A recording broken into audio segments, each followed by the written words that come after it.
Have you ever felt like your mind is a browser with too many tabs open?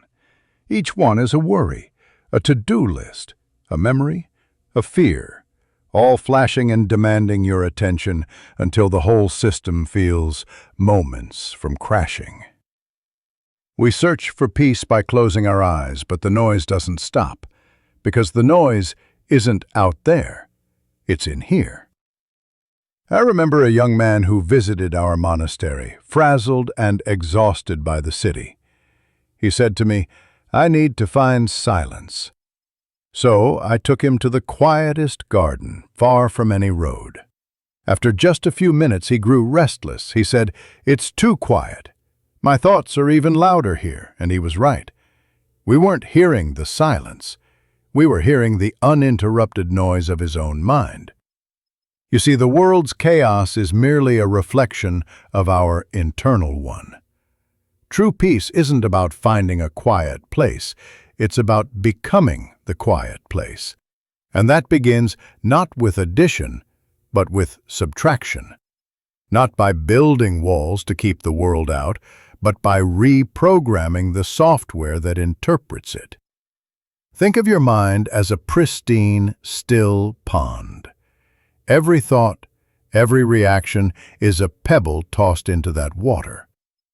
For most of our lives, we are not the one throwing the pebbles. We are the ripples, tossed and turned by every splash, reacting to every disturbance.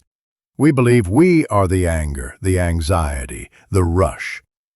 But what if you could learn to be the pond itself, vast, deep, and still?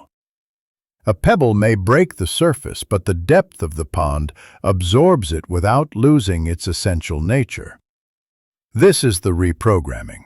It is shifting your identity from the ripples on the surface to the profound stillness beneath.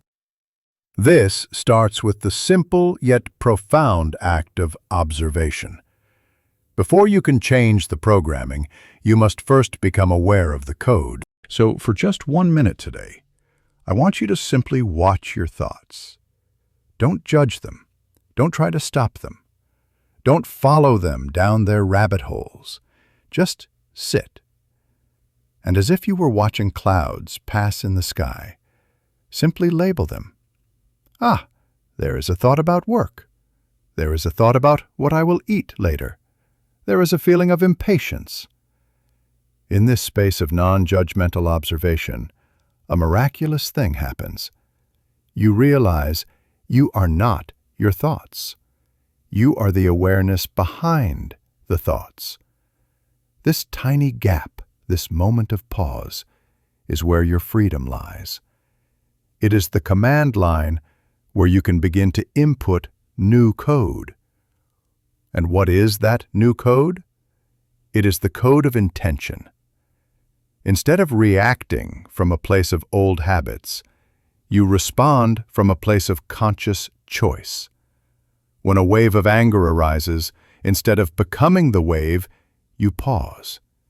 You breathe into the space between the trigger and the response. And in that space, you ask, does this reaction serve my peace? Does it serve my clarity? If the answer is no, you simply choose not to fuel it. You let the pebble fall and trust the depth of your pond to absorb it. This is not suppression, it is conscious curation. You are, thought by thought, rewriting the program from one of reactivity to one of mindful response. This is the path. It is not always easy, but it is simple.